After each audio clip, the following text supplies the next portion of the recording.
नमस्कार, आपका हमारे YouTube चैनल पर स्वागत है।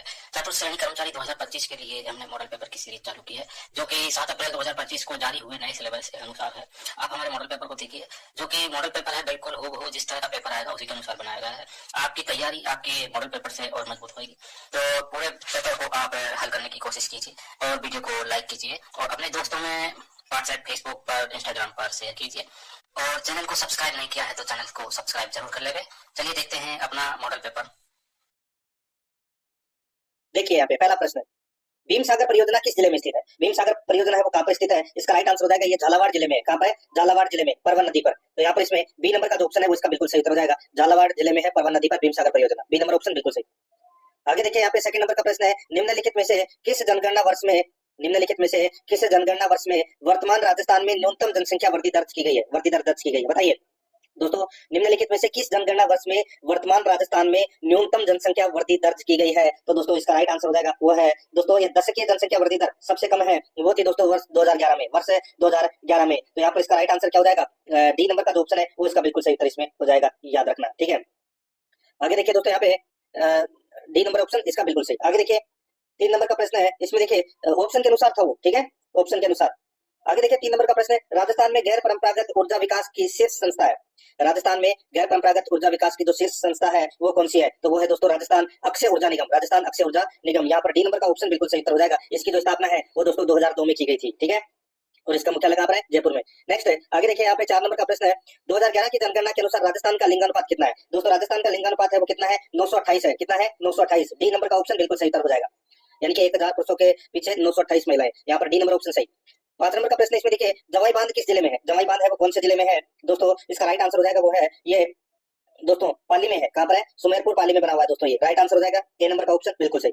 6 नंबर का प्रश्न इसमें देखिए, अरावली पर्वतीय प्रदेश की विभिन्न श्रेणियों को आरोही क्रम में व्यवस्थित कीजिए। अरावली पर्वतीय प्रदेश की विभिन्न श्रेणियों को आरोही क्रम में व्यवस्थित कीजिए। दोस्तों यहाँ पर देखिए आरोही क्रम में अपने को व्यवस्थित करना है। व्यवस्थित में दोस्तों देखिए तारागढ़, सज्जनगढ़, देलवाड़ा, शेर, ठीक है। तो दोस्तों ये आरोही क्रम है। तारागढ़ की जो ऊंचाई है वो दोस्तों 873 मीटर है, ठीक है। सज्जनगढ़ की जो ऊंचाई है वो दोस्तों 938 मीटर है, ठीक है। देलवाड़ा की जो ऊंचाई है वो दोस्तों 1442 है, ठीक है। और शेर की जो ऊंचाई है वो दोस्तों 1597 मीटर है। तो यहाँ पर इसमें बी नंबर का जो ऑप्शन है वो इसका बिल्कुल सही उत्तर हो जाएगा। आगे देखिए यहाँ पे 7 नंबर का प्रश्न है, पंचभद्रा स्थित रिफाइनरी का उद्घाटन कब किया गया? पंचभद्रा स्थित रिफाइनरी का जो उद्घाटन है वो दोस्तों कब किया गया? तो इसका राइट आंसर हो जाएगा वो है 16 जनवरी 2018 को। 16 जनवरी 2018 को दोस्तों ये उद्घाटन है वो किया गया था। डी नंबर का जो ऑप्शन है वो इसका बिल्कुल सही उत्तर हो जाएगा। और इसमें एचपीसीएल का दोस्तों 74% और राजस्थान सरकार का दोस्तों इसमें 26% की भागीदारी है। यहाँ पर इसमें डी नंबर ऑप्शन बिल्कुल सही। 8 नंबर का प्रश्न है, राजस्थान में सर्वश्रेष्ठ खाद्य नमक किस जेल से प्राप्त होता है? सर्वश्रेष्ठ खाद्य नमक है वो दोस्तों पंचभद्रा झील से प्राप्त होता है। पंचभद्रा झील से, राइट आंसर हो जाएगा यहाँ पे बी नंबर का जो ऑप्शन है उसका बिल्कुल सही उत्तर हो जाएगा। नेक्स्ट आगे देखिए दोस्तों यहाँ पे 9 नंबर का प्रश्न है, राजस्थान की जनसंख्या 2011 के संदर्भ में निम्नलिखित में से सर्वाधिक शिशु लिंगानुपात वाला जिला है।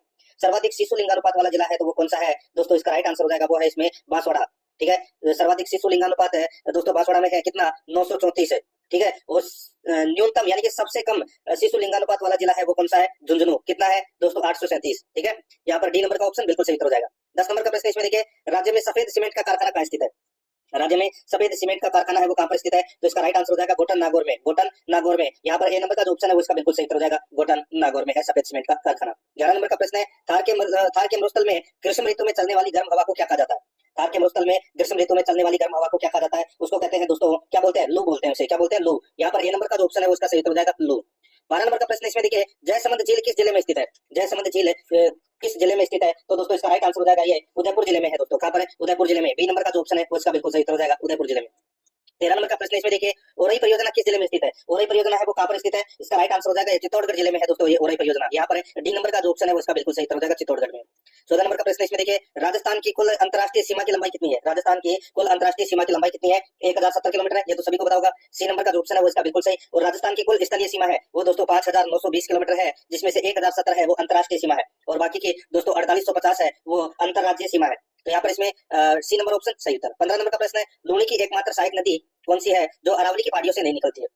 बताइए, लूणी की एकमात्र सहायक नदी कौन सी है जो अरावली की पहाड़ियों से नहीं निकलती है? तो यहाँ पर इसका सही उत्तर हो जाएगा वो है दोस्तों जोजड़ी नदी। जोजड़ी नदी इसका राइट आंसर हो जाएगा। बी नंबर का ऑप्शन बिल्कुल सही उत्तर हो जाएगा। इसका जो उद्गम है वो दोस्तों नागौर के कोंडलू गांव से निकलती है दोस्तों ये, ठीक है, अरावली से नहीं निकलती। तो यहाँ पर इसमें बी नंबर का ऑप्शन सही उत्तर।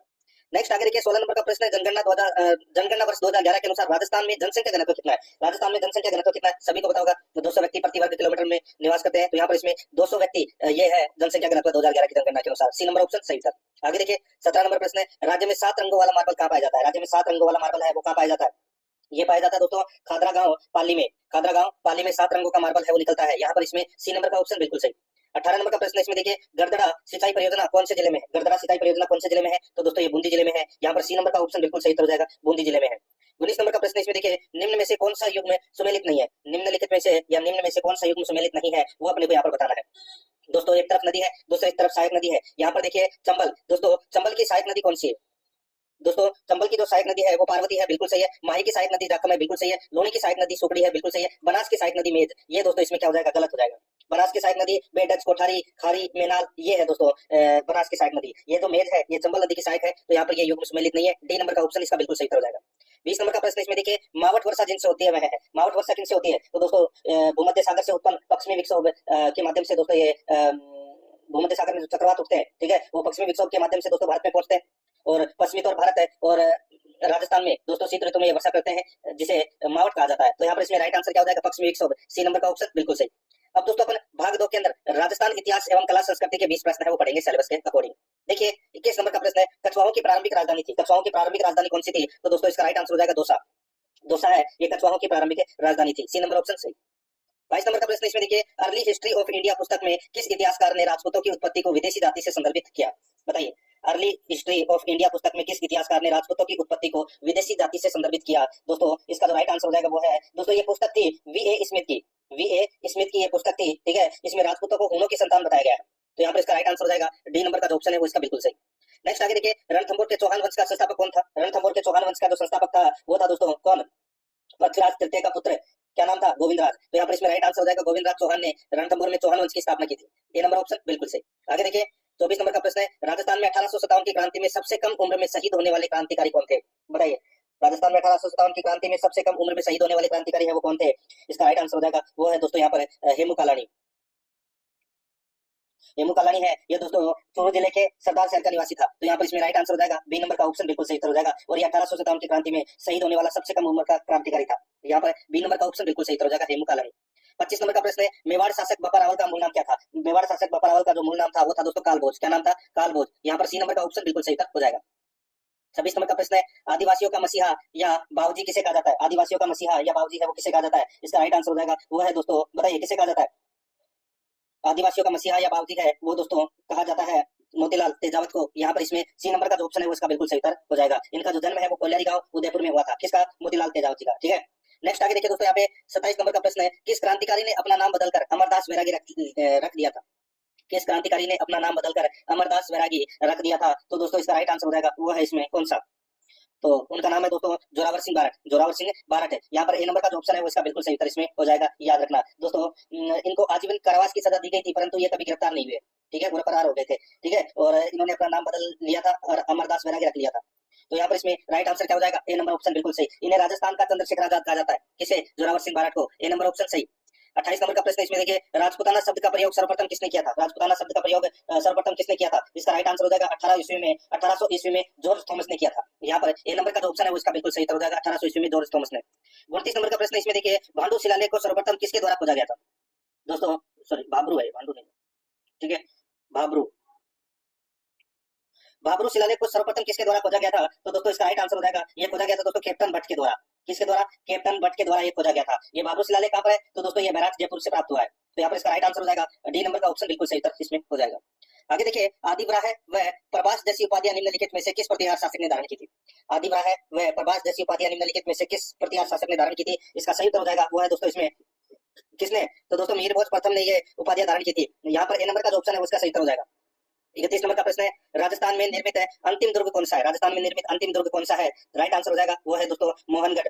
मोहनगढ़ इसका राइट आंसर हो जाएगा, बी नंबर का ऑप्शन बिल्कुल सही हो जाएगा। मोहनगढ़ राजस्थानी नहीं भारत का भी दोस्तों ये अंतिम दुर्ग है जिसका निर्माण है वो जैसलमेर के मारावाल जवाहर सिंह ने करवाया था। यहाँ पर बी नंबर ऑप्शन बिल्कुल सही। 32 नंबर का प्रश्न है इसमें देखिए निम्नलिखित कथनों पर विचार करते हुए सही कथन का अपने को क्या करना है, चयन करना है। ठीक है, कथन ए और कथन बी दे रखा है। यहाँ पर देखिए मारवाड़ी शब्द का प्रयोग भाषा के संदर्भ में सर्वप्रथम उल्लेख है आईने अकबरी में मिलता है। दोस्तों यहाँ पर देखिए मारवाड़ी शब्द के बारे में पूछा गया है। ठीक है, तो दोस्तों अबुल फजल के आईने अकबरी में मारवाड़ी शब्द का उल्लेख मिलता है, बिल्कुल सही बात है दोस्तों। आगे देखिए राजस्थानी शब्द का प्रयोग भाषा के संदर्भ में सर्वप्रथम कर्नल जेम्स टोड ने किया था, ये कथन है वो गलत हो जाएगा। दोस्तों यहाँ पर देखिए राजस्थानी शब्द का प्रयोग है वो भाषा के संदर्भ में, भाषा के संदर्भ में दोस्तों 1912 में एक ग्रंथ लिखा गया था दोस्तों, the linguistic survey of India, और ये पुस्तक थी दोस्तों जॉर्ज अब्राहम ग्रेसन की, उसमें राजस्थानी शब्द का प्रयोग किया गया था। तो यहाँ पर बी नंबर का कथन है वो क्या हो जाएगा, गलत हो जाएगा। तो यहाँ पर कथन ए है वो केवल सत्य है, यहाँ पर ए नंबर का जो ऑप्शन है वो इसका बिल्कुल सही उत्तर इसमें हो जाएगा। 33 नंबर का प्रश्न इसमें देखिए बम नृत्य किस क्षेत्र का प्रसिद्ध है, बम नृत्य कहाँ का प्रसिद्ध है, तो दोस्तों ये अलवर भरतपुर क्षेत्र का प्रसिद्ध है, यहाँ पर बी नंबर का जो ऑप्शन है वो इसका सही उत्तर हो जाएगा। 34 नंबर का प्रश्न है कजली तीज प्रसिद्ध है, दोस्तों कजली तीज कहाँ की प्रसिद्ध है, तो दोस्तों ये बूंदी की प्रसिद्ध है, यहाँ पर सी नंबर ऑप्शन सही।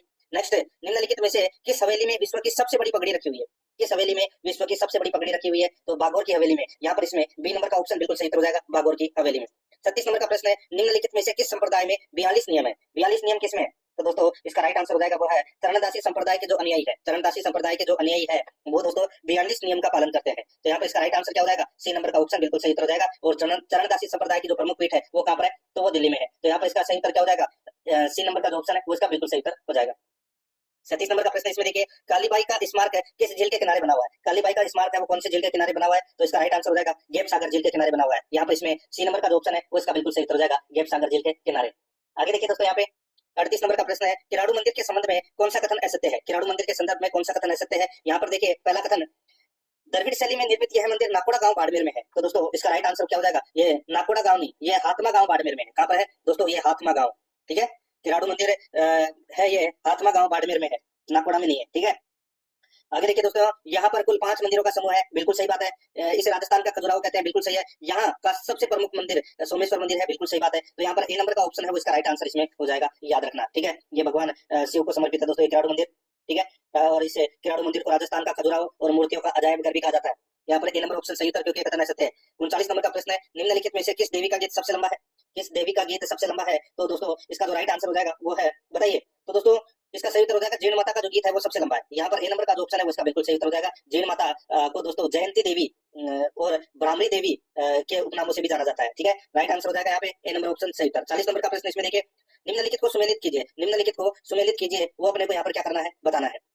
दोस्तों यहाँ पर देखिए शास्त्रीय संगीत, दोस्तों देखिए शास्त्रीय संगीत है वो शास्त्रीय संगीत से संबंधित कौन है, तो दोस्तों पंडित भीमसेन जोशी है वो शास्त्रीय संगीत से संबंधित है। सेनाई वादक कौन है, दोस्तों सेनाई वादक है वो कौन है, तो उस्ताद बिस्मिल्लाह खान है, ये दोस्तों सेनाई वादक है। तबला वादक कौन है, तो दोस्तों तबला वादक है वो देखिए यहाँ पे उस्ताद दोस्तों हरिप्रसाद चौरसिया, और दोस्तों यहाँ पे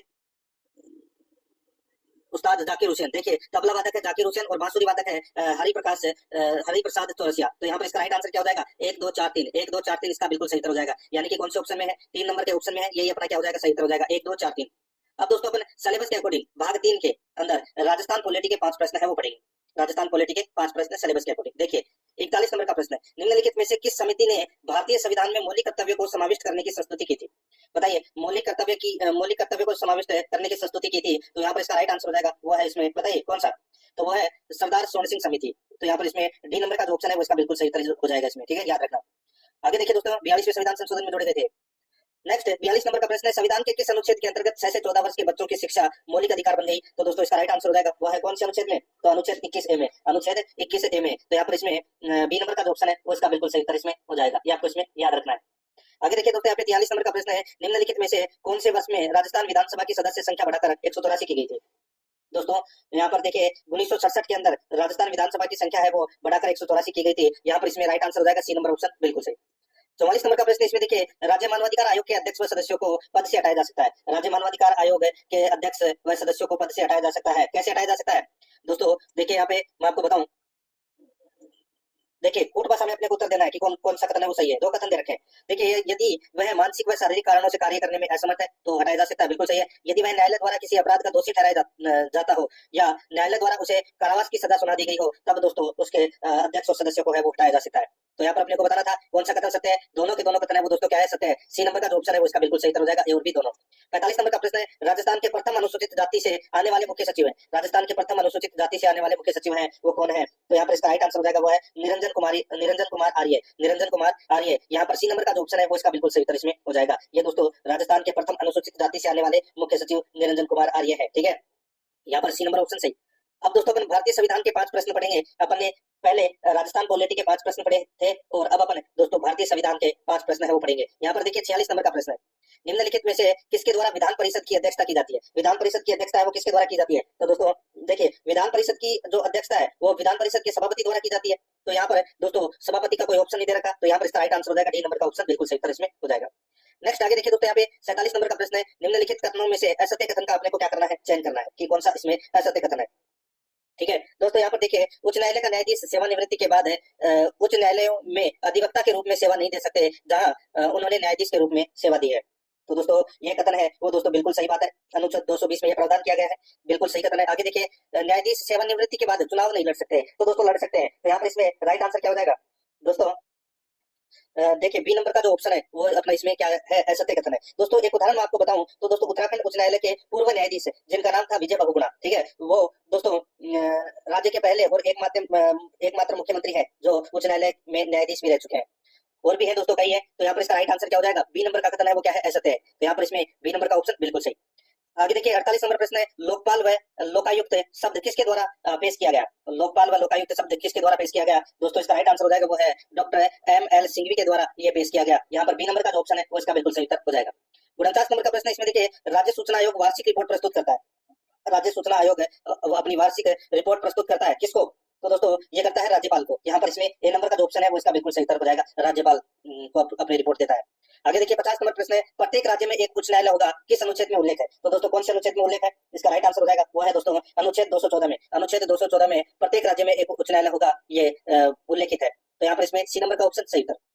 अब दोस्तों अपन सामान्य विज्ञान के 5 प्रश्न है वो पढ़ेंगे सिलेबस के अकॉर्डिंग 51 से 55 तक। ठीक है, देखिए निम्नलिखित में से कौन सा भौतिक परिवर्तन नहीं है? बताइए कौन सा भौतिक परिवर्तन नहीं है? तो यहाँ पर देखिए दोस्तों ठोसों का द्रव में पिघलना, ठीक है, यानी कि बर्फ का पानी बनना, गैसों का द्रव में द्रवीकरण, पदार्थों का किण्वन, पदार्थों का जो किण्वन है वो दोस्तों रासायनिक परिवर्तन है। ठीक है, इसमें नए पदार्थ बनते हैं दोस्तों, और द्रवों का गैसों में वाष्पीकरण ये भी भौतिक परिवर्तन है। तो यहाँ पर इसमें राइट आंसर क्या हो जाएगा? सी नंबर का ऑप्शन बिल्कुल सही उत्तर हो जाएगा इसमें। आगे देखिए यहाँ पे 52 नंबर का प्रश्न है, घंटिया और सितार और वायलिन जैसे वाद्य यंत्रों की तार बनाने के लिए धातुओं के किस गुण का उपयोग किया जाता है? बताइए दोस्तों, घंटिया और सितार और वायलिन जैसे वाद्य यंत्रों की तार बनाने के लिए धातुओं के किस गुण का उपयोग किया जाता है? दोस्तों इसका जो सही उत्तर हो जाएगा वो है दोस्तों इसमें दोस्तों तन्यता। यहाँ पर सी नंबर का जो ऑप्शन है वो इसका बिल्कुल सही उत्तर हो जाएगा, धातुओं की तन्यता का उपयोग है वो किया जाता है। यहाँ पर सी नंबर ऑप्शन सही उत्तर। 53 नंबर प्रश्न इसमें देखिए, स्वच्छ आकाश का रंग नीला क्यों होता है? स्वच्छ आकाश का रंग नीला क्यों होता है? तो दोस्तों इसका राइट आंसर हो जाएगा वो है इसमें प्रकाश के प्रकीर्णन के कारण। यहाँ पर बी नंबर का जो ऑप्शन है वो इसका बिल्कुल सही उत्तर हो जाएगा, प्रकाश के प्रकीर्णन के कारण। नेक्स्ट आगे देखिए यहाँ पे 54 नंबर का प्रश्न है, यदि कोई वस्तु प्रकाश को परावर्तित नहीं करती है तो उसका रंग होगा। यदि कोई वस्तु प्रकाश को परावर्तित नहीं करती है तो उसका रंग होगा दोस्तों, उसका रंग होगा दोस्तों काला। यहाँ पे इसमें राइट आंसर क्या हो जाएगा? डी नंबर का जो ऑप्शन है वो इसका बिल्कुल सही उत्तर इसमें हो जाएगा। नेक्स्ट आगे देखिए यहाँ पे 55 नंबर प्रश्न है, मानव शरीर में डिहाइड्रेशन निम्नलिखित में से किस पदार्थ की कमी के कारण हो जाता है? मानव शरीर में डिहाइड्रेशन निम्नलिखित में से किस पदार्थ की कमी के कारण हो जाता है? तो यहाँ पर इसका सही उत्तर हो जाएगा वो है दोस्तों ये जल की कमी के कारण होता है दोस्तों। राइट आंसर हो जाएगा डी नंबर का ऑप्शन बिल्कुल सही। अब दोस्तों अपन राजस्थान करंट अफेयर से संबंधित है 5 प्रश्न है वो सिलेबस के अकॉर्डिंग पढ़ेंगे। ठीक है, 56 से 60 तक। देखिए 56 नंबर का प्रश्न है, हाल ही में किस स्थान पर राजस्थान में आदि महोत्सव 2024 का शुभारंभ किया गया? बताइए आदि महोत्सव 2024 का जो शुभारंभ है वो दोस्तों कहाँ से किया गया है? तो इसका राइट आंसर हो जाएगा वो है ये दोस्तों जयपुर से किया गया है। राइट आंसर हो जाएगा यहाँ पे सी नंबर का ऑप्शन बिल्कुल सही उत्तर इसमें हो जाएगा। आगे देखिए 57 नंबर प्रश्न है, राजस्थान में किस स्थान पर कुंभलगढ़ उत्सव का आयोजन किया जाएगा? कुंभलगढ़ उत्सव का आयोजन है वो दोस्तों कहाँ किया जाएगा? राइट आंसर हो जाएगा वो है राजसमंद में। यहाँ पर बी नंबर का ऑप्शन बिल्कुल सही, कुंभलगढ़ दुर्ग राजसमंद। नेक्स्ट आगे देखिए दोस्तों यहाँ पे 58 नंबर प्रश्न है, पर्यटन विभाग द्वारा हाल ही में किस सर्किट के निर्माण की घोषणा की गई है? बताइए पर्यटन विभाग द्वारा हाल ही में किस सर्किट के निर्माण की घोषणा की गई है? तो यहाँ पर इसका राइट आंसर हो जाएगा वो है महाराणा प्रताप टूरिस्ट सर्किट है। महाराणा प्रताप टूरिस्ट सर्किट की स्थापना की घोषणा है वो की गई है। तो यहाँ पर इसका राइट आंसर क्या हो जाएगा? ए नंबर का जो ऑप्शन है वो इसका बिल्कुल सही उत्तर हो जाएगा। आगे देखिए 59 नंबर का प्रश्न है, पंचायती राज संस्थाओं एवं नगर पालिकाओं के लिए 7वें राज्य वित्त आयोग के गठन के प्रावधान का अनुमोदन किया गया, इसका कार्यकाल क्या होगा? पंचायती राज संस्थाओं एवं नगर पालिकाओं के लिए 7वें राज्य वित्त आयोग के गठन के प्रस्ताव का अनुमोदन किया गया, इसका कार्यकाल क्या होगा? दोस्तों इसका कार्यकाल है वो क्या होगा? इसका कार्यकाल होगा दोस्तों 1 अप्रैल 2025 से 31 मार्च 2030 तक। यहाँ पर इसमें ए नंबर का जो ऑप्शन है वो इसका बिल्कुल सही उत्तर इसमें हो जाएगा। आगे देखिए दोस्तों यहाँ पे 60 नंबर का प्रश्न है, 12 दिसंबर 2024 को कहां पर रन फॉर विकसित राजस्थान 2024 का आयोजन किया गया? बताइए 12 दिसंबर 2024 को कहां पर रन फॉर विकसित राजस्थान 2024 का आयोजन किया गया? तो यहाँ पर इसका राइट आंसर हो जाएगा वो है दोस्तों इसमें ये जयपुर में किया गया दोस्तों। इसका आयोजन स्थल कौन सा था? जयपुर। तो यहाँ पर इसमें ए नंबर का जो ऑप्शन है वो इसका बिल्कुल सही उत्तर इसमें हो जाएगा, ये आपको इसमें याद रखना है। आगे देखिए दोस्तों, यहाँ पे अब अपन करंट अफेयर से संबंधित 5 प्रश्न पढ़ेंगे और ये करंट अफेयर से संबंधित भाग 7 है, ठीक है। और इसमें भारत और विश्व के करंट अफेयर के प्रश्न है वो शामिल किए गए हैं। दोस्तों इसमें देखिए 61 नंबर का प्रश्न है, केंद्र सरकार द्वारा 7 मई को किस उद्देश्य से देश भर में मॉक ड्रिल आयोजित करने का निर्देश दिया गया है? बताइए किस उद्देश्य से दोस्तों 7 मई को किस उद्देश्य से देश भर में मॉक ड्रिल आयोजित करने का निर्देश दिया गया है? तो यहाँ पर इसका राइट आंसर हो जाएगा वो है दोस्तों आतंकी हमलों या युद्ध जैसी स्थिति में नागरिकों की तैयारी के लिए। तो यहाँ पर इसमें 6 नंबर का जो ऑप्शन है वो इसका बिल्कुल सही उत्तर इसमें हो जाएगा, ये आपको इसमें याद रखना है, ठीक है। सिविल डिफेंस के लिए ये आयोजित किया गया है और ये दोस्तों देश भर में एक साथ होगी। तो यहाँ पर इसमें राइट आंसर क्या हो जाएगा? 6 नंबर का ऑप्शन सही उत्तर। 62 नंबर का प्रश्न है, इसमें देखिए भारतीय नौसेना और डीआरडीओ द्वारा सफलतापूर्वक फायर की गई मल्टी इन्फ्लुएंस ग्राउंड माइन का उद्देश्य क्या है? भारतीय नौसेना और डीआरडीओ द्वारा सफलतापूर्वक फायर की गई मल्टी इन्फ्लुएंस ग्राउंड माइन का उद्देश्य क्या है? तो यहाँ पर इसका सही उत्तर क्या हो जाएगा? बताइए, बहुत ही अच्छा प्रश्न है।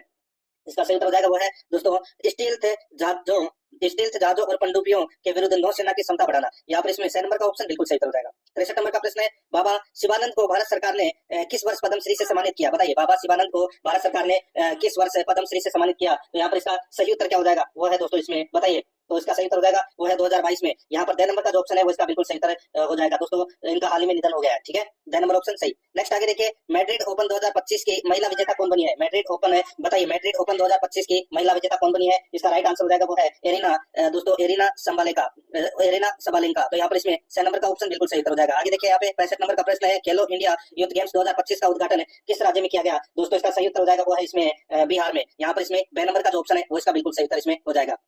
अब दोस्तों अपन है वो कंप्यूटर से संबंधित है 5 प्रश्न पढ़ेंगे भाग 8 के अंदर, ठीक है। इसमें देखिए 66 नंबर का प्रश्न है, डेटा प्रोसेसिंग का मुख्य उद्देश्य क्या है? डेटा प्रोसेसिंग का मुख्य उद्देश्य क्या है? दोस्तों इसका जो राइट आंसर हो जाएगा वो है, बताइए, डेटा प्रोसेसिंग का मुख्य उद्देश्य। तो दोस्तों वो है डेटा को उपयोगी बनाना। यहाँ पर सी नंबर का जो ऑप्शन है वो इसका बिल्कुल सही उत्तर इसमें हो जाएगा। आगे देखिए दोस्तों, यहाँ पे 69 नंबर का प्रश्न है, निम्नलिखित का मिलान करें, निम्नलिखित का मिलान करें। दोस्तों यहाँ पर देखिए मॉनिटर दोस्तों ये क्या है? तो ये एलईडी है, क्या है? एलईडी है। माउस है, ये क्या है? तो माउस दोस्तों ये ऑप्टिकल है, माउस ऑप्टिकल है। प्रिंटर क्या है? तो दोस्तों प्रिंटर लेजर, ठीक है। और कीबोर्ड है वो क्या है? तो ये QWERTY, ठीक है। तो यहाँ पर इसमें राइट आंसर क्या हो जाएगा? 2 1 4 3 इसका बिल्कुल सही उत्तर हो जाएगा। 2 1 4 3 यानी कि अपना इसमें 2 नंबर का जो ऑप्शन है वो इसका बिल्कुल सही उत्तर हो जाएगा। 68 नंबर का प्रश्न है, इसमें देखिए निम्नलिखित में से कौन सी वोलेटाइल मेमोरी है? कौन सी वोलेटाइल मेमोरी है? तो यहाँ पर इसका राइट आंसर हो जाएगा रैम और दोस्तों केस है, रैम और केस है ये मेमोरी, ये दोनों वोलेटाइल मेमोरी है। तो यहाँ पर इसमें राइट आंसर क्या हो जाएगा? दोस्तों सी नंबर का ऑप्शन बिल्कुल सही उत्तर इसमें हो जाएगा, ए और बी दोनों। आगे देखिए 69 नंबर का प्रश्न एसक्यूएल है। एसक्यूएल क्या है? तो दोस्तों एसक्यूएल का पूरा नाम है स्ट्रक्चर्ड क्वेरी लैंग्वेज, ठीक है। तो ये क्या है? ये दोस्तों डाटाबेस लैंग्वेज है, डाटाबेस लैंग्वेज है। यहाँ पर सी नंबर का ऑप्शन बिल्कुल सही हो जाएगा। आगे देखिए बैंकिंग में ईसीएस क्या है? बैंकिंग में ईसीएस क्या है? तो दोस्तों ईसीएस का पूरा नाम है इलेक्ट्रॉनिक क्लियरिंग सर्विस। तो यहाँ पर इसका राइट आंसर हो जाएगा डी नंबर का ऑप्शन बिल्कुल सही, electronic clearing service, D number option बिल्कुल सही इसमें हो जाएगा। दोस्तों ये 70% तो अपन ने जीके से संबंधित है वो पढ़ लिए है, ठीक है, सिलेबस के। दोस्तों देखिए भाग 9 के अंदर अपन हिंदी व्याकरण के 20 प्रश्न है वो पढ़ेंगे। 71 नंबर प्रश्न देखिए, आप आजकल कहाँ रहते हैं? रेखांकित में सर्वनाम है। अब सर्वनाम कौन सा है यहाँ पे? तो देखिए आप, ठीक है। तो आप दोस्तों यहाँ पर क्या है? तो ये मध्यम पुरुष सर्वनाम है दोस्तों, ये मध्यम पुरुषवाचक सर्वनाम है ये, ठीक है। आप, तू, तुम और आप, ये मध्यम पुरुष सर्वनाम है। तो यहाँ पर इसमें राइट आंसर क्या हो जाएगा? ए नंबर का जो ऑप्शन है वो सही उत्तर हो जाएगा, ठीक है। नेक्स्ट आगे देखिए दोस्तों, यहाँ पे 72 नंबर का प्रश्न है, निम्नलिखित में से आकाश का पर्यायवाची शब्द नहीं है। आकाश का पर्यायवाची शब्द कौन सा नहीं है वो अपने को यहाँ पर बताना है। देखिए व्योम है, फलक है, अब्र है, लेकिन विभू नहीं है। तो यहाँ पर इसमें बी नंबर का जो ऑप्शन है वो इसका बिल्कुल सही उत्तर हो जाएगा, विभू। 73 नंबर प्रश्न इसमें देखिए दोस्तों, पश्म, चिक्कुर, कुंतल किसके पर्यायवाची शब्द है? दोस्तों बताइए, पश्म, चिक्कुर, कुंतल किसके पर्यायवाची शब्द है? इसका राइट आंसर हो जाएगा वो है दोस्तों ये केस के पर्यायवाची शब्द है, केस के। यहाँ पर ए नंबर का ऑप्शन बिल्कुल सही उत्तर हो जाएगा, केस के। नेक्स्ट आगे देखिए दोस्तों, यहाँ पे 74 नंबर का प्रश्न है, निम्नलिखित में से किस विकल्प में विलोम शब्द अशुद्ध है? विलोम शब्द अशुद्ध किसमें है?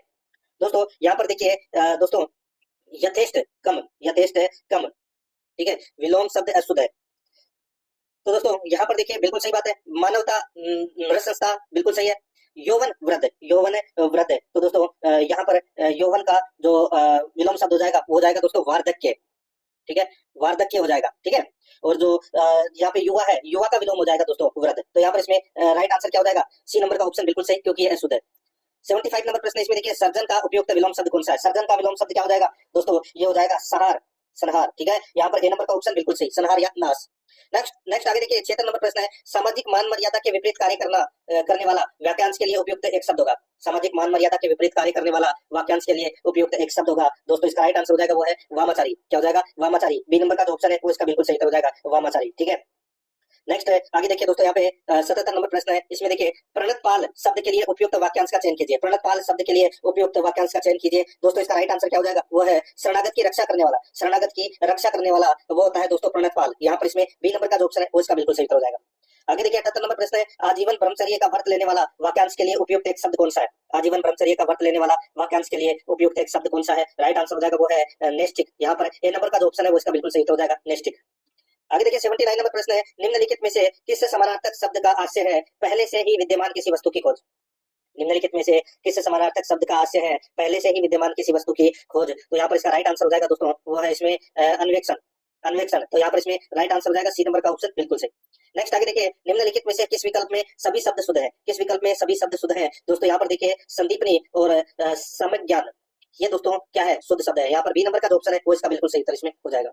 आगे देखिए 81 नंबर प्रश्न है, निम्नलिखित में से किस विकल्प में विलोम युग्म अशुद्ध है? विलोम युग्म अशुद्ध है। यहाँ पर देखिए हर्ष, वेदना, दोस्तों हर्ष का विलोम हो जाएगा शोक। क्या हो जाएगा? शोक या खेद, ठीक है। तो यहाँ पर वेदना है वो गलत दे रखा है। ए नंबर का ऑप्शन अपना इसमें क्या हो जाएगा? राइट आंसर हो जाएगा, पहला ही अशुद्ध है, ठीक है। बाकी इसमें अनुकूल, प्रतिकूल, ग्राह्य, त्याज्य, एक पारलौकिक, ये बाकी इसमें सारे सही दे रखे हैं। ए नंबर ऑप्शन सही। 82 नंबर प्रश्न इसमें देखिए, प्राज्ञ शब्द किसका पर्यायवाची है? प्राज्ञ शब्द किसका पर्यायवाची है? दोस्तों इसका राइट आंसर हो जाएगा, ये पर्यायवाची है किसका? तो ये विद्वान का। यहाँ पर सी नंबर का ऑप्शन बिल्कुल सही हो जाएगा। 83 नंबर प्रश्न है, निम्नलिखित में से शुद्ध शब्द है, तो शुद्ध शब्द कौन सा है? दोस्तों इसमें देखिए निर्दय, ठीक है, निर्दय शब्द है वो दोस्तों क्या है? शुद्ध शब्द है। यहाँ पर बी नंबर ऑप्शन बिल्कुल सही। आगे देखिए, निम्न में से किस विकल्प में सभी शब्द विदेशी उपसर्ग से बने? विदेशी उपसर्ग से शब्द कौन से बने? यहाँ पर देखिए बखूबी और नेक नाम, ठीक है। तो बखूबी और नेक नाम में दोस्तों विदेशी उपसर्ग लगा हुआ है। यहाँ पर इसमें राइट आंसर हो जाएगा ए नंबर का ऑप्शन सही उत्तर। 85 नंबर का प्रश्न इसमें देखिए, नवेश्वरीय का सही संधि विच्छेद है। नवेश्वरीय का सही संधि विच्छेद क्या है? तो दोस्तों नव प्लस ऐश्वर्य, इसमें वृद्धि संधि का प्रयोग हुआ है। तो यहाँ पर इसमें राइट आंसर क्या हो जाएगा? ए नंबर का जो ऑप्शन है वो इसका बिल्कुल सही। नेक्स्ट आगे देखिए दोस्तों, यहाँ पे निम्नलिखित में से किस विकल्प में वृद्धि संधि का उदाहरण है? वृद्धि संधि का उदाहरण दोस्तों किसमें है? यहाँ पर जहां पर भी आपको डबल मात्रा दिख जाए, ठीक है, उसमें क्या है दोस्तों? वृद्धि संधि है। तो टिकेत में तो है, ठीक है। और ये गंगे, इसमें भी डबल मात्रा है दोस्तों, एक मात्रा इसमें गलत हो जाएगा, ठीक है। और महेश्वरी में भी दोस्तों डबल मात्रा है, एक एक मात्रा इसमें दे रखी है। तो यहाँ पर इन सभी के अंदर क्या है? वृद्धि संधि है। तो यहाँ पर इसमें डी नंबर का जो ऑप्शन है वो इसका बिल्कुल सही उत्तर हो जाएगा। आगे देखिए, विदेशना शब्द का सही संधि विच्छेद होगा। विदेशना शब्द का सही संधि विच्छेद क्या होगा? तो दोस्तों विद प्लस एसना, इसमें भी दोस्तों वृद्धि संधि का प्रयोग हुआ है। इसमें भी दोस्तों तय के ऊपर दो मात्रा आएगी, इसमें प्रश्न में एक मात्रा दे रखी है, ठीक है। यहाँ पर इसका राइट आंसर क्या हो जाएगा? वो है दोस्तों सी नंबर का जो ऑप्शन है वो इसका बिल्कुल सही। नेक्स्ट आगे देखिए, यहाँ पे देखिए अध्याहरण के लिए उपयुक्त वाक्यांश होगा। अध्याहरण के लिए उपयुक्त वाक्यांश क्या होगा? तो वो है ज्ञात या कल्पित तथ्यों के आधार पर लिया गया निर्णय, वो होता है दोस्तों अध्याहरण। यहाँ पर ए नंबर का ऑप्शन बिल्कुल सही। 89 नंबर प्रश्न है, इसमें देखिए किस क्रमांक में दोस्तों, किस क्रमांक में आईपीएसओ फैक्टो अंग्रेजी परिभाषिक शब्द का सही हिंदी समकक्ष शब्द लिखा हुआ है? तो यहाँ पर इसका राइट आंसर हो जाएगा वो है, इसका मतलब होता है स्वतः। क्या होता है? स्वतः। तो यहाँ पर इसमें डी नंबर का ऑप्शन बिल्कुल सही उत्तर हो जाएगा। आगे देखिए 90 नंबर का प्रश्न है, कार्यालयी पत्र का मसौदा लिखते हुए सबसे पहले किसका उल्लेख किया जाता है? तो सबसे पहले किसका उल्लेख किया जाता है? तो दोस्तों अपने स्थान का उल्लेख है वो किया जाता है। यहाँ पर इसमें डी नंबर का जो ऑप्शन है वो इसका बिल्कुल सही उत्तर इसमें हो जाएगा। अब दोस्तों अपन भाग 10 के अंदर इंग्लिश ग्रामर के 15 प्रश्न है वो सिलेबस के अकॉर्डिंग पढ़ेंगे, ठीक है। यहाँ पर देखिए दोस्तों 91 नंबर का प्रश्न है, fill in the blank, fill in the blank, खालिस्तान भरना है। She to school everyday, she to school everyday, बताइए खालिस्तान में क्या आएगा? दोस्तों इसमें आएगा she goes to school everyday. यहाँ पर बी नंबर का ऑप्शन बिल्कुल सही। 92 नंबर का प्रश्न इसमें देखिए, चूज द करेक्ट फॉर्म, वही खालिस्तान भरना है, ठीक है। यहाँ पर देखिए he me that he was tired, he me that he was tired, तो यहाँ पर इसका राइट आंसर हो जाएगा देखिए ही टोल्ड मी आएगा, ही टोल्ड मी। यहाँ पर बी नंबर का जो ऑप्शन है वो इसका बिल्कुल सही उत्तर इसमें हो जाएगा। नेक्स्ट आगे देखिए, वापस दोस्तों खालिस्तान भरना है, fill in the blank with passive voice, खालिस्तान भरना है, ठीक है। यहाँ पर देखिए the cake by the baker, दोस्तों इसका राइट आंसर क्या हो जाएगा? वो है इसमें दोस्तों इसमें आ जाएगा the cake was baked bye the baker. तो यहाँ पर इसमें बी नंबर का जो ऑप्शन है वो इसका बिल्कुल सही उत्तर हो जाएगा।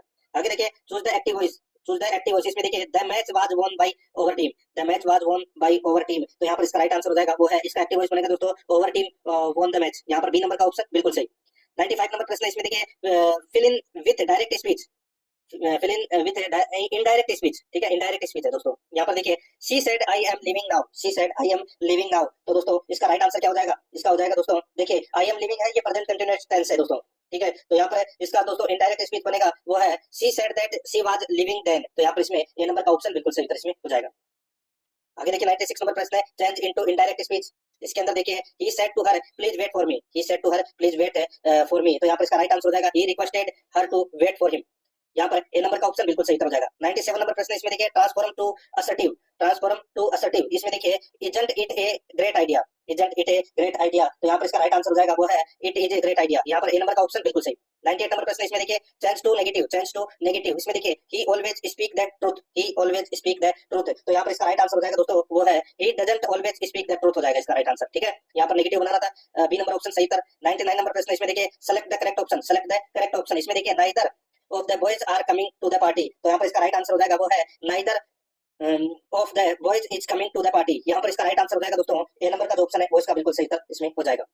100 नंबर का प्रश्न इसमें देखिए सेलेक्ट द करेक्ट डिटरमिनर इसमें देखिए child was given A toy, child was given A toy, तो यहाँ पर इसका राइट आंसर हो जाएगा ईच चाइल्ड आएगा इसमें। ठीक है, ए नंबर ऑप्शन सही। नेक्स्ट आगे देखिए वही आर्टिकल खालिस्तान में भरना है, ताजमहल इज ब्यूटीफुल, तो क्या आएगा ताजमहल के आगे, तो दोस्तों इसमें ताजमहल के आगे द ताजमहल आएगा, the Taj Mahal is beautiful. Next आगे देखिए find the correctly punctuated question, बताइए कौन सा क्वेश्चन मार्क है वो इसमें सही लगा हुआ है या कौन से कोमा वगैरह सही लगे हुए हैं वो अपने को बताना है। दोस्तों इसमें देखिए व्हाट टाइम इज इट, तो ये अपना बी नंबर का ऑप्शन बिल्कुल सही हो जाएगा। 103 नंबर प्रश्न इसमें देखिए विच sentence use the preposition correctly, बताइए किसमें प्रीपोजिशन का प्रयोग है वो बिल्कुल सही किया गया है। यहाँ पर देखिए I am tired from walking, तो यहाँ पर बी नंबर का ऑप्शन बिल्कुल सही। 104 नंबर प्रश्न इसमें देखिए which is the correct Hindi translation, इसमें देखिए they are eating food, they are eating food, तो इसका राइट आंसर क्या हो जाएगा वो हो जाएगा वे खाना खा रहे हैं। यहाँ पर इसमें ए नंबर का ऑप्शन बिल्कुल सही। 105 नंबर प्रश्न इसमें देखिए हिंदी अर्थ बताना है, बजट का हिंदी अर्थ क्या हो जाएगा, दोस्तों बजट का हिंदी अर्थ हो जाएगा बजट ही होगा, तो यहाँ पर इसमें राइट आंसर क्या हो जाएगा बी नंबर का ऑप्शन बिल्कुल सही। अब दोस्तों अपन भाग 11 के अंदर गणित से संबंधित 15 प्रश्न है वो पढ़ेंगे सिलेबस के अकॉर्डिंग। देखिए 106 नंबर का प्रश्न है एक पैमाने की वह अधिकतम संभव लंबाई ज्ञात कीजिए जो 3 मीटर 5 मीटर और 10 मीटर और 12 मीटर 90 सेंटीमीटर के कपड़ों की लंबाई को पूर्णतः नाप सके। दोस्तों यहाँ पर देखिए इसमें क्या क्या दे रखा है, एक तो दे रखा है 30 मीटर, ठीक है, एक दे रखा है दोस्तों 5 मीटर और 10 सेमी और एक दे रखा है 12 मीटर और 90 सेमी के कपड़ों की लंबाई को पूर्णतः नाप सके। ठीक है दोस्तों, इसका अपने को क्या करना है एचसीएफ निकालना है। एचसीएफ निकालेंगे तो कैसे निकालेंगे दोस्तों, यहाँ पे 3 मीटर को अपन 300 लिख सकते हैं, बिल्कुल लिख सकते हैं, और 5 मीटर और 10 सेंटीमीटर को दोस्तों अपन 510 है वो लिख सकते हैं, बिल्कुल लिख सकते हैं, और 12 मीटर और 90 सेंटीमीटर को अपन 1290 है वो लिख सकते हैं। ठीक है, अब दोस्तों इसका एचसीएफ निकालना है तो यहाँ पर सबसे पहले अपन इसमें 10 का भाग देंगे, तो ये कितनी बार गया, ये 30 बार गया, ये 51 बार गया और ये कितनी बार गया दोस्तों, ये 129 बार गया। ठीक है, अब दोस्तों अपन इसमें किसका भाग देंगे, तो इसमें देखिए 30 3 का देंगे। ठीक है, ये 10 बार गया, ये दोस्तों 17 बार गया और ये दोस्तों 43 बार गया। ठीक है, अब इसके आगे भाग नहीं जा रहा, तो यहाँ पे 10 इंटू 3 कितना हो जाएगा 30, तो इसका एचसीएफ कितना निकलेगा 30, तो यहाँ पर इसमें राइट आंसर भी क्या हो जाएगा 30, तो यहाँ पर इसमें ए नंबर ऑप्शन सही। आगे देखिए यदि 23 6 y प्लस 4 और y प्लस 7 का औसत है 30 है तो y का मान है वो कितना होगा, तो y का मान है वो दोस्तों कितना होगा। दोस्तों अब इसमें देखिए यहाँ पर अपन 30 बराबर देखिए 23 plus 26 plus y plus y plus 4 plus y plus 7, ठीक है, ये अपन इसको ऐसे लिख सकते हैं। ठीक है, बटे में दोस्तों कितनी संख्या है देखिए 1 2 3 4 और 5, ठीक है, तो बटे अपन को क्या करना है 5 करना है। ठीक है, अब दोस्तों देखिए यहाँ पे क्रॉस मल्टीप्लाई हुआ तो 30 इंटू 5 कितने हो गए 150, तो 150 है बराबर दोस्तों 23 और 26 कितने होते हैं 39 और 7 और 4 कितने होते हैं 11, तो यहाँ पर दोस्तों सॉरी 23 और 26 कितने होते हैं 49, तो यहाँ पे 49 प्लस है यहाँ पे देखिए 4 और 7 कितने होते हैं 11, तो यहाँ पर 11 प्लस y कितने हैं 3y, तो यहाँ पर 3y। ठीक है, बस इसी को सोल्व करना है अपने को, तो यहाँ पर 11 और 49 कितने होते हैं 60, 150 में से 60 गए तो दोस्तों कितने बचे 90, तो यहाँ पे 3y बराबर कितना हो जाएगा 90, तो y बराबर कितना हो जाएगा 90 में 3 का भाग दे लीजिए कितना आ जाएगा 30, तो ये अपना सही उत्तर हो जाएगा ए नंबर ऑप्शन सही उत्तर। आगे देखिए मनोज ने एक साइकिल 500 रुपए में खरीदी तथा उसे 80 रुपए कम में बेच दी, यानी कि 420 रुपए में उसको क्या कर दी बेच दी, तो बताइए कि साइकिल का विक्रय मूल्य तथा उसे कितने प्रतिशत की हानि हुई। दोस्तों 420 रुपए में बेचा है और हानि है वो कितने रुपए की हुई, तो यहाँ पे 80 बटे 500 इंटू 100 कर लीजिए, तो यहाँ पर ये इसको 0 से 0 कट गया, 80 में 5 का भाग दे लीजिए कितना आ जाएगा 16%, तो इसमें 16% की हानि हुई और 420 रुपए में उसको बेची है, तो यहाँ पर इसमें बी नंबर का जो ऑप्शन है वो इसका बिल्कुल सही उत्तर हो जाएगा। आगे देखिए दोस्तों एक दुकानदार अपने सामान को क्रय मूल्य पर बेचता है परंतु 1 केजी के स्थान पर 900 ग्राम का बाट ही प्रयोग करता है, उसका लाभ प्रतिशत क्या है भाई बताइए दोस्तों। 100 ग्राम का वो क्या कर रहा है लाभ कर रहा है कितने पे 900 ग्राम पे, तो यहाँ पर इंटू 100, बस ये 2 जीरो से 2 जीरो कट गया, तो 100 में आप 9 का भाग दे लीजिए, 100 में 9 का भाग दोगे तो कितना आ जाएगा 11 से 1/9%, तो यहाँ पर इसमें राइट आंसर क्या हो जाएगा दोस्तों सी नंबर ऑप्शन बिल्कुल सही।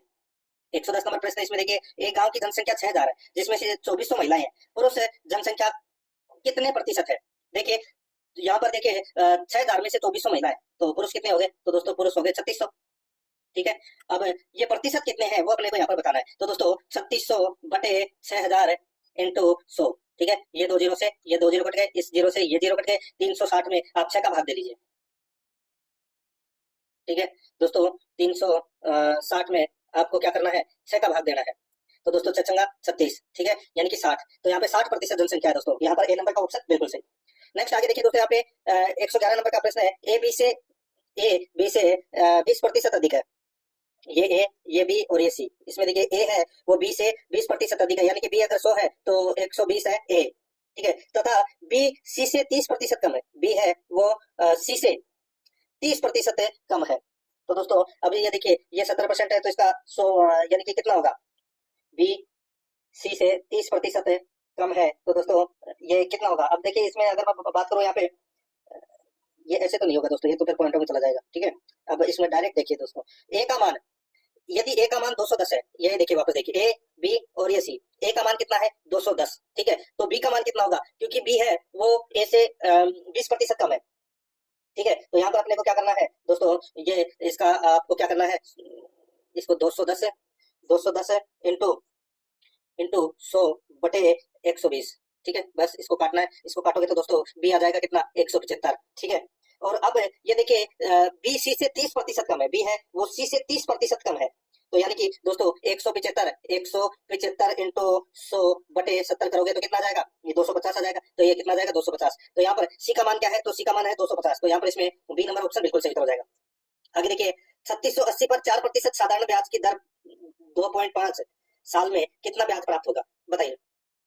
अब इसमें दोस्तों मूलधन आपको दे रखा है, दर आपको दे रखा है, समय आपको दे रखी है, तो दोस्तों वही मूलधन इंटू दर इंटू समय बटे 100, ये वाला सूत्र लगाना है। तो यहाँ पर दोस्तों 3680 इंटू 4 इंटू 2.5 बटे 100, बस काट लीजिए इसको। इसको आप काटोगे तो दोस्तों 4 इंटू 2.5 करोगे तो कितना आ जाएगा 10, ठीक है, कितना आ जाएगा 10।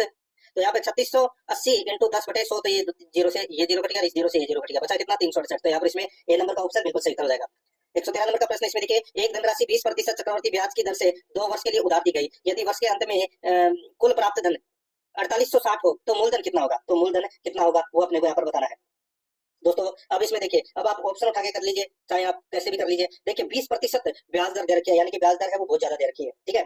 तो यहाँ पर है, इसमें देखिए दोस्तों ऑप्शन उठा लिया, जैसे कि मैंने यहाँ पे 3000 ऑप्शन है वो उठा लिया, ठीक है, 3000 मैंने यहाँ पे ऑप्शन है वो उठा लिया, ठीक है। अब इसका आप 20% निकालोगे तो कितना हो जाएगा दोस्तों, ये इसका 20% हो जाएगा 600, कितना हो जाएगा 600, ठीक है। अब इसमें 600 और जोड़ दिया तो कितना हो जाएगा 3600, और 3600 का 20% कितना हो जाएगा 720। तो यहाँ पे 600 और 720 कितना होता है, तो ये होता है दोस्तों 1320। अब 1320 3000 में जोड़ेंगे तो दोस्तों 4860 आ रहे हैं क्या, नहीं आ रहे, तो ये ऑप्शन है वो क्या हो गया, गलत हो गया, ठीक है। और दोस्तों यहाँ पर देखिए 3375 निकाला है मैंने यहाँ पे, ठीक है, 3375 इंटू 20 बटे 100, ठीक है, तो ये 5 बार गया, ठीक है, ये 5 से कितनी बार गया दोस्तों, ये 6 है, फिर ये 7 है, फिर दोस्तों ये 5, यानी कि 675 बार गया, यानी कि एक साल का ब्याज है वो 675 आया।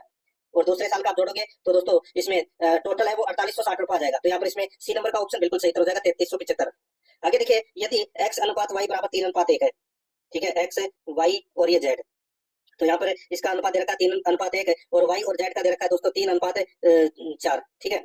अब दोस्तों यहाँ पर देखिए x और z का मान है वो अपने को क्या करना है, ज्ञात करना है। x और z का मान है वो दोस्तों ज्ञात करना है। तो यहाँ पर देखिए दोस्तों 3, इसका तो 3 हो जाएगा, इसका हो जाएगा दोस्तों 3 इंटू 3 यानी कि 9, और इसका हो जाएगा दोस्तों, ठीक है, इसका पूछा है एक्स और जेड का पूछा है, ठीक है, एक्स और जेड का पूछा है। तो यहाँ पे 1 इंटू 4 कितना हो जाएगा 4, यहाँ पे देखिए 3:9:4 हो जाएगा, तो एक्स का अनुपात है वो कितना हो जाएगा दोस्तों, बताइए। तो इसका जो सही उत्तर हो जाएगा, देखिए इसको भी अपन 3 लिखेंगे तो यहाँ पे 9 जाएगा, तो 9:4 इसका राइट आंसर हो जाएगा, 9:4। यहाँ पर बी नंबर का ऑप्शन बिल्कुल सही उत्तर हो जाएगा। आगे देखिए यहाँ पर ए बी तथा सी एक व्यापार पे क्रमशः 24,000 32,000 और 18,000 रुपए लगाकर निवेश करते हैं। ए तथा बी सक्रिय साझेदार है तथा उनको कुल लाभ का क्रमशः 14% तथा 13% प्राप्त होता है। शेष लाभ को उनके द्वारा निवेशित पूंजी के अनुपात में बांट दिया जाता है। यदि सी को कुल 65,700 रुपए प्राप्त हुए हों तो ज्ञात कीजिए कि लाभ की कुल राशि क्या थी। तो लाभ की कुल राशि है वो क्या थी दोस्तों। यहाँ पर देखिए सबसे पहले तो अपन क्या करेंगे, 24,000 32,000 और 18,000 का अपन क्या करेंगे दोस्तों, अनुपात निकाल लेंगे, ठीक है। अनुपात निकाल के दोस्तों इसको अपन देखिए उनको कुल लाभ का क्रमशः 14% और 13% प्राप्त हुआ है, ठीक है। यदि सी को कुल लाभ 65,700 प्राप्त हुआ है तो कुल लाभ की राशि है वो ज्ञात करनी है। कुल लाभ की राशि आप आसानी से ज्ञात कर सकते हैं अनुपातों के द्वारा। तो यहाँ पर इसका राइट आंसर हो जाएगा वो है दोस्तों 3,70,000 इसका राइट आंसर आ जाएगा, बी नंबर ऑप्शन सही था। आगे देखिए 116 नंबर प्रश्न है, ए किसी काम को 20 दिन में, बी 15 दिन में करता है। दोनों मिलकर काम शुरू करते हैं, कुछ दिन बाद बी छोड़ कर चला जाता है और बचे हुए काम को ए 6 दिन में पूरा करता है। तो बी ने कितने दिन बाद काम छोड़ा, तो बी ने कितने दिन बाद काम छोड़ा। तो दोस्तों यहाँ पर देखिए किसी काम को 20 दिन में करता है तो बी है वो उस काम को कितने दिन में करता है, 15 दिन में। दोनों का दोस्तों अपन को क्या निकालना है, एचसीएफ कितना जाएगा, 60।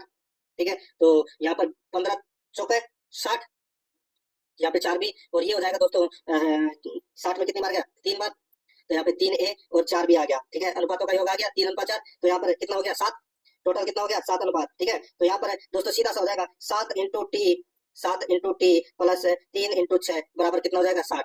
बस यहाँ पे दोस्तों 7 × T बराबर कितना हो जाएगा 42, तो यहाँ पर T बराबर कितना हो जाएगा 42 में 7 का भाग दोगे तो कितना आ जाएगा 6 दिन। तो यहाँ पर डी नंबर का जो ऑप्शन है वो इसका सही उत्तर हो जाएगा। आगे देखिए दोस्तों, यहाँ पे 117 नंबर प्रश्न है, एक ट्रेन 72 किलोमीटर प्रति घंटे की चाल से चलती है, 15 सेकंड में इसके द्वारा तय की गई कुल दूरी कितनी है। दोस्तों सीधा सा है 72 × 5/18। ठीक है, तो दोस्तों इसको 5/18 से मल्टीप्लाई करेंगे तो यहाँ पर कितना आ जाएगा 18 चौके 72, यानी कि 20 मीटर प्रति सेकंड। ठीक है, अब 15 सेकंड में तय की गई दूरी तो 15 × 20 कर लीजिए, 300 मीटर इसका राइट आंसर आ जाएगा, बी नंबर ऑप्शन सही उत्तर। आगे देखिए 118 से 120 तक निम्नलिखित पाई चार्ट को ध्यान से पढ़िए और नीचे दिए गए प्रश्नों का उत्तर दीजिए। यहाँ पर देखिए स्कूल को विभिन्न स्रोतों से मिलने वाली संपूर्ण निधि 500 लाख रुपए के बराबर है। अब दोस्तों यहाँ पर देखिए स्कूल को एनजीओएस और आंतरिक स्रोतों से मिली निधि के बीच कितना अंतर है।